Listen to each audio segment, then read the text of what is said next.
welcome to I believe it's the 20th episode of the Sage Running Podcast. This will be linked on iTunes as well. It's on our website, sagerunning.com, as a download post, but you can also see it on YouTube here. So, we'll welcome guest Sandi, Coach Sandi, to the show, co-host Sandi. Thanks. Good to be back. Yeah, and we got to plug the beer sponsor here first. Yes. Crack these open. It is late afternoon, evening. It's at 5 o'clock. It's after 5 o'clock. Happy hour somewhere. This is the Avery Brewing Company Chai High, and it's ale with spiced chai tea added. And I actually don't even like chai tea by itself, but I like this ale. What do you think about it, babe? I feel like the last time I did this podcast, I was talking about how much I liked it. So it's been a while, but this is like the perfect fall beer to me. So yeah, cheers to the fall.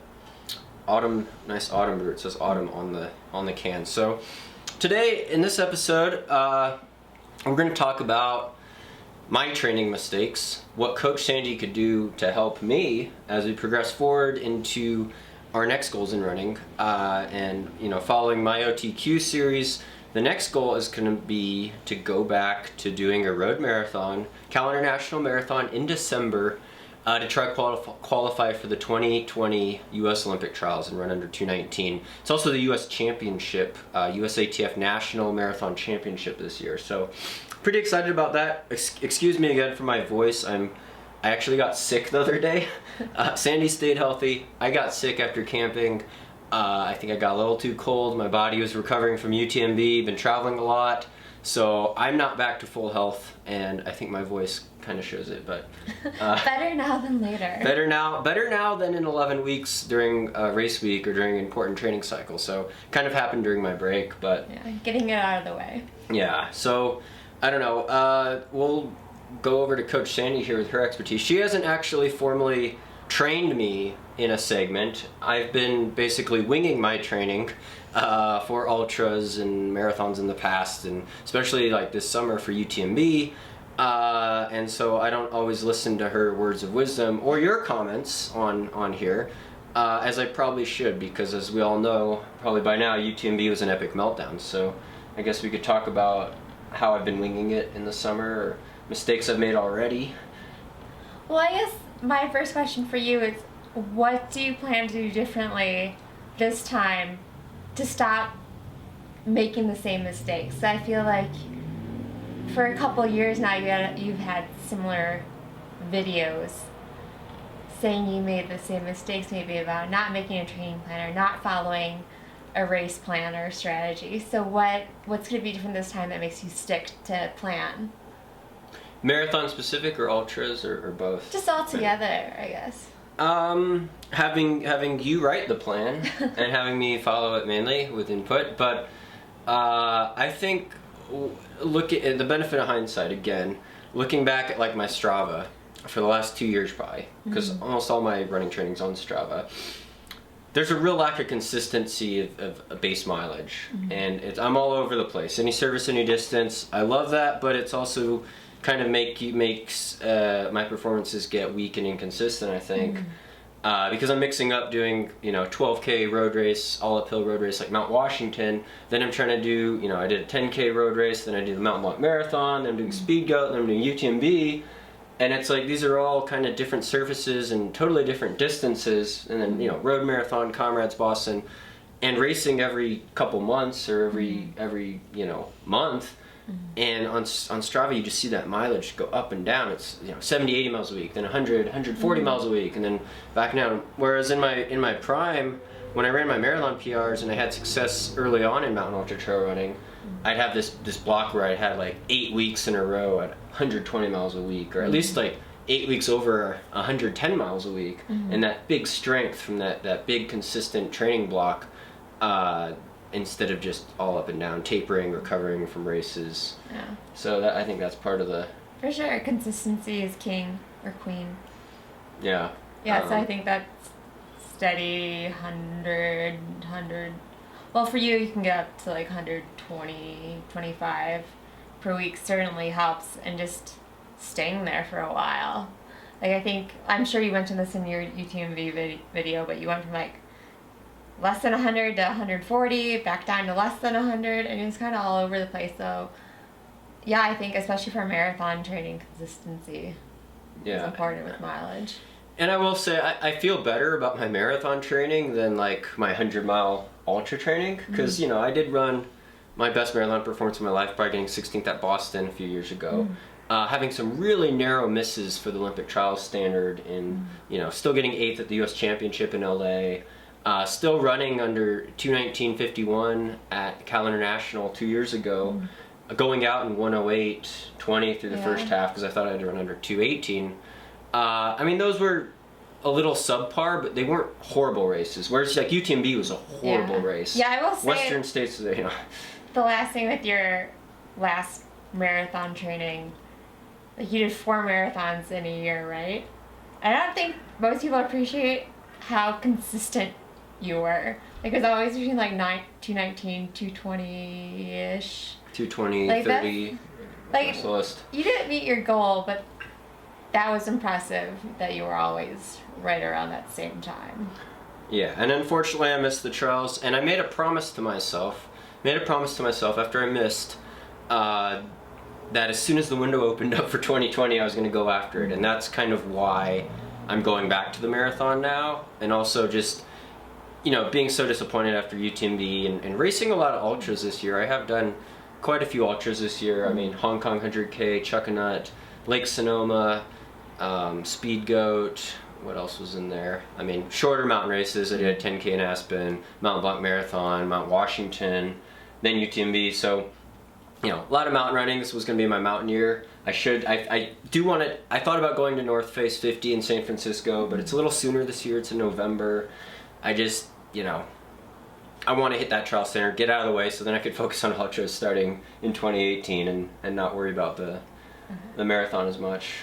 I think you brought up an important point. You're coming off of ultras. Specifically, you're coming off UTMB 100, which is this grueling mountain race. It's slow running. Cal International is coming up pretty soon. How many weeks do you have right now? It's 11 weeks from 2 days ago, so 10 and 3/4 weeks right now. And from UTMB it was 13 weeks, but I took a week totally off after UTMB, and then last week I ran maybe 4 or 5 days last week. We were in the mountains camping. You had to do that. Yeah, and then this week I'm going to try to run 70 miles a week. But yeah, no, the timeline is very tight. It's very tight. I wouldn't recommend this. A lot of our training plans at sagerunning.com are at least 12 weeks, if not 16 weeks for the beginner marathon plan, which we actually just revamped. You should check it out on the website, sagerunning.com. Marathon training plans. We also have our BQ plan that is a business plug. But yeah, it's a tight timeline, I guess. I mean, what do you think about that? Can I do it? It's possible.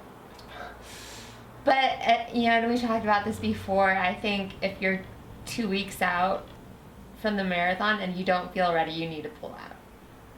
Because it's very hard coming from 100 miles to a marathon, especially when you're trying to hit the Olympic marathon qualifying standard.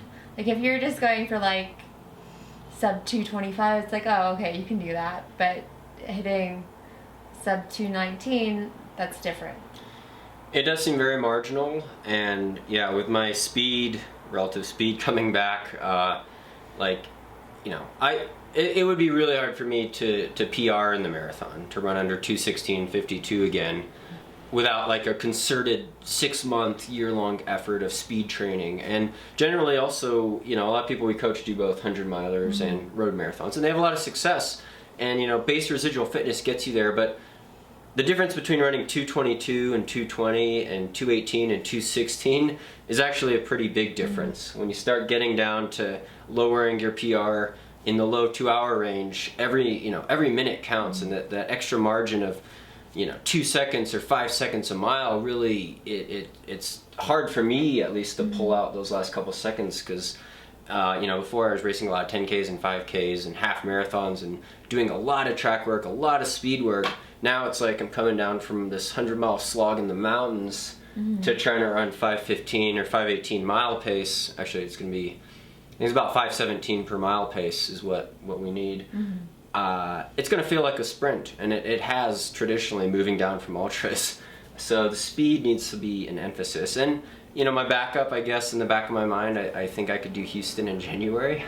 But yeah, I have signed up for Cal. It is the national championship. It excites me. I've run the course there. Usually the weather's pretty good. It's a pretty fast course.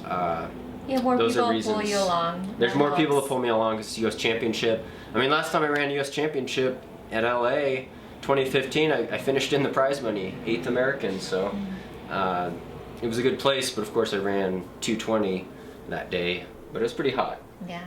One thing you just touched on briefly that we should probably go into in a little bit more is because you're coming from a 100-mile mountain ultra, going down the marathon, and that feels like a sprint, we need to structure your training plan a little bit differently than, say, if you're coming from a 5K or 10K.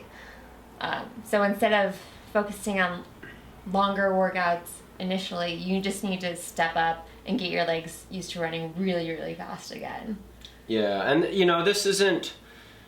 I don't think this is applicable to all ultra runners, because a lot of people we coach, we have, you know, different age ranges, people that have been running for beginner runners, but also advanced runners, and then people in different speed ranges. A lot of people we have coach have run Boston qualifying marathon times and even sub 3-hour marathon times, and they do ultras as well.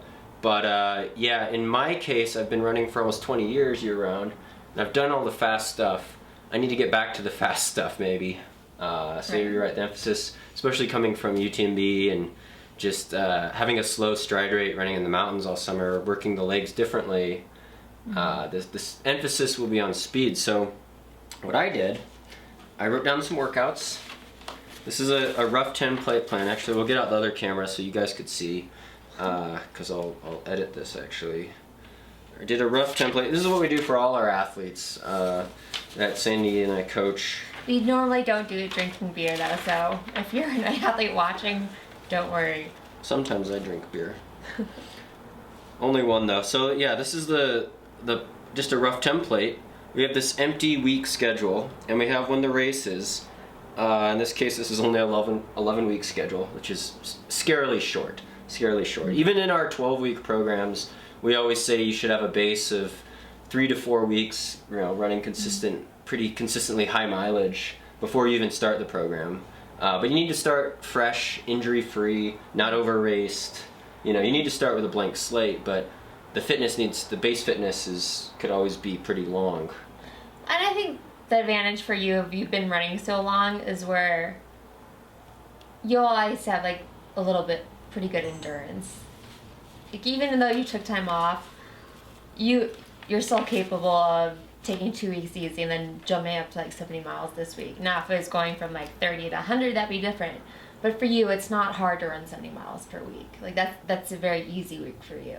Yeah, especially when it's all easy runs. There's not a lot of speed work in there, and the easy runs are very relaxed. They're, you know, at least 2 minutes per mile slower than my marathon pace a lot. But as I get more fitness, running on the flat pavement again, that easy run pace will come down, as well as the heart rate.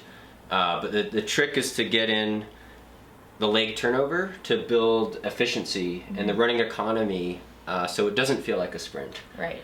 And so, you know, filming the plan template here, you know, I wrote down the dates, and then I got roughly some week mileage goals, if you want to look at that, of what I want to hit. And basically, and that's working backwards from the race there. I got the turkey trot maybe on Thanksgiving. I thought there's a 4-mile turkey trot race in Denver. But the rest is for Sandi to flesh out, really. And I also wrote down in my notebook here some key workouts that I thought should be sprinkled in. And Sandi's talking about speed training, relative running economy training. Jack Daniels would call these more reps. And we recommend doing a lot of strides and hill sprints for a lot of athletes. But then also formal workouts where I'm actually doing repeat 200 meters, repeat 400 meters, 16 by 400 meters at 3K race pace. Then working up to the 800 meter repeats, mile repeats, 1,000 meter repeats, even, 8 by a mile, 8 by 1,600 meters, and then merging more marathon specific long repeats, lactate threshold, 3 by 5K, 5x2 miles, as well as 22, 23, 24 mile long runs where I throw down some negative split efforts and some faster paced efforts. And then the real key is going to have 7 or 8 weeks in there where I'm over 100 miles a week. And I think right off the bat, just to start getting your legs ready for the fast running, just start off doing strides all the time. Like maybe not every day, but most days. Yeah, like 6 by 100 meters with a something rest. like that. I mean, you could even, some days it might just be 6 if it's, I mean, this week you could probably even do like 10 times 100 meters because you're not really doing any workouts, but you get your legs used to running fast again. Make sure you're warmed up and don't pull anything if your muscles are tight. I was running the other day and my hamstring was a little tight.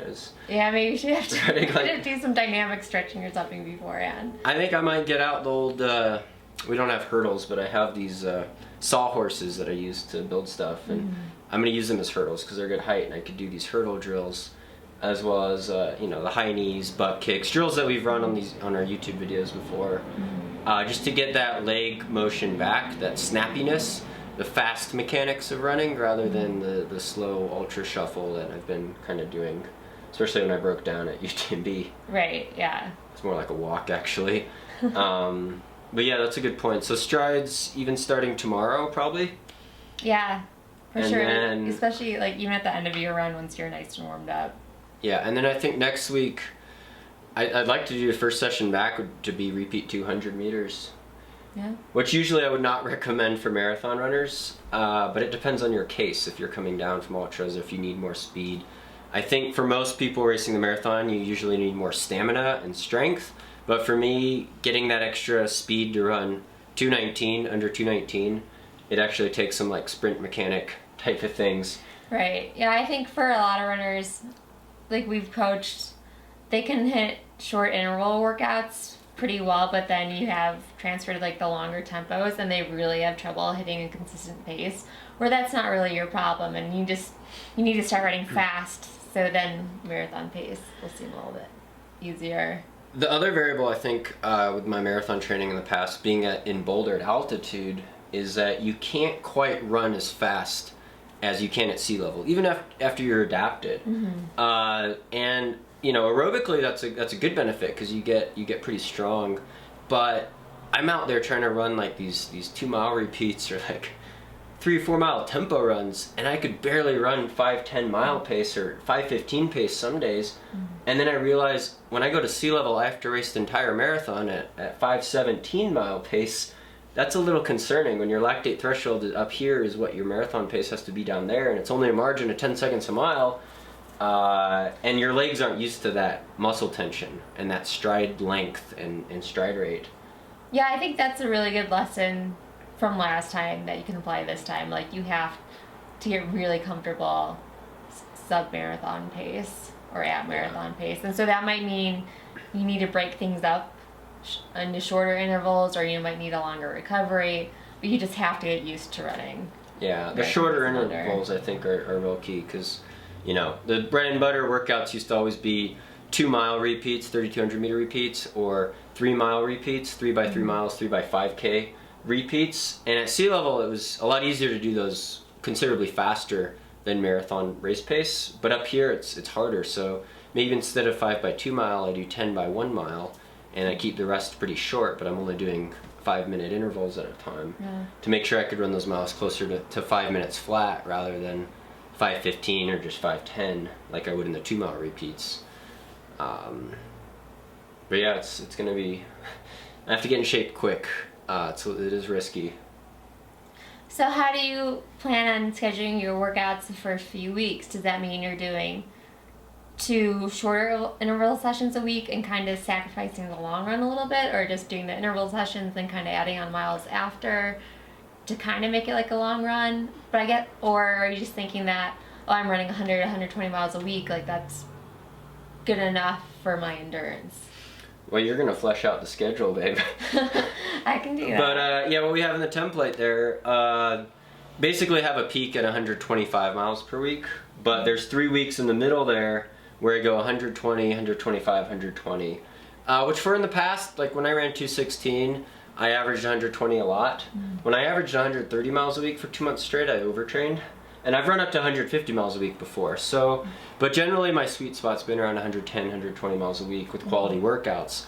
That being said, when I'm building up these first 4 weeks, I don't hit 100 till 3 weeks in. And I don't hit 110 till the 4th week. And you have to be careful when you add quality workouts with increasing your mileage at the same time. It's a lot of stress. It's a lot of stress. And so to answer your question, probably just one type of track workout, speed workout a week, but then a lot of strides still. But then an up-tempo run, because you still need some element, I feel like, of aerobic base. So here on one end of the spectrum, you're doing these 200 meter, 400 meter, 600 meter repeats, 1,000 meter repeats even, considerably faster than marathon race pace. Then on the other end of the spectrum, I'm doing these like 10-mile up-tempo types of runs, we call them, aerobic threshold, which is maybe 20 seconds per mile slower than marathon pace. I see that look on your face. I see that look on your face. But then the 4 weeks later, I'm merging them more together into marathon pace. So it's like less specific into more specific. I'm gonna be honest. You're gonna stop me right there.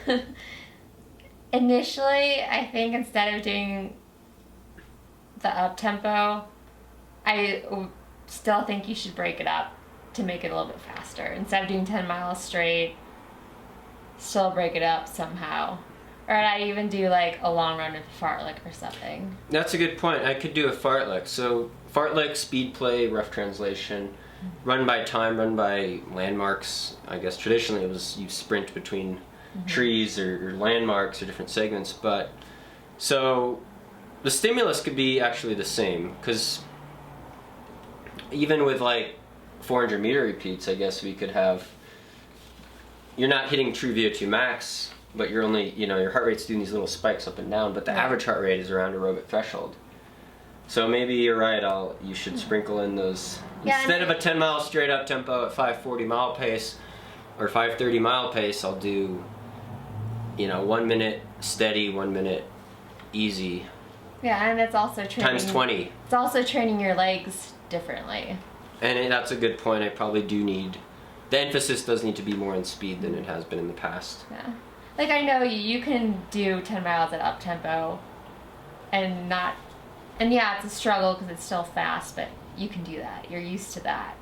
But as we've been talking about, like you need to get your speed back. And so I think there's a way to do that without burning yourself out in the first 4 weeks. Oh yeah, can you film me on the creek path doing 20 by 1 minute steady, 1 minute fast for, what is that? That would be 40 minutes, a 40-minute run. I wouldn't go 10 miles, but, well, maybe we just make it 30 by 1 minute on, 1 minute off.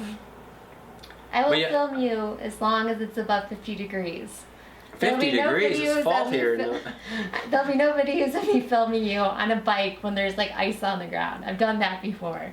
And that was not why it was enjoyable filming. It doesn't get icy till it's 32 degrees though. 50 degrees to 32, that's a wide chasm there. My hands freeze.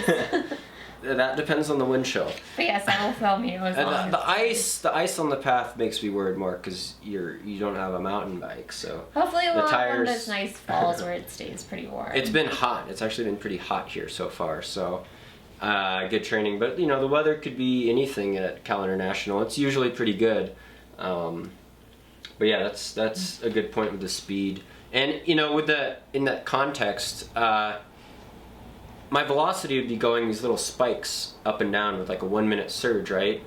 And my heart rate would be doing that too. But if you look at the average for a 10 mile, it might be the same as if I ran a straight up pace for 10 miles. The difference is you get the velocity up so the legs get turning over faster. And that variance in pace, I mean, you wouldn't run a race, you don't surge a lot during a race unless you're trying to beat someone directly. If you're time traveling a race, you don't want to be surging and slowing down all the time. You just want to be as steady and as efficient as possible. But for me, efficiency is the name of the game. Improving my running economy at fast paces on pavement now is the name of the game. I can't be breathing hard, I can't be at lactate threshold, I can't be burning through all my carbs, 15 miles into the race. It's not exactly, and then, of course, in the second half of this training cycle, then you move on to the longer stuff once you've already gotten used to the speed and the faster paces. Because you definitely want to know you can hold marathon pace for 26 miles. You do want to know that, but for you, again, it's about getting your speed. I don't always know that 100% of the time, but yeah, a lot of times it works out. Like at Hanson's, we used to have this workout called the simulator, which I don't like. I don't like because I don't think it's good for a lot of people. Where we had to run 16 miles at goal race pace in the middle of hard training, and I just thought it was too much. Like you could race a half marathon in control at marathon pace, and that could be part of a good build-up.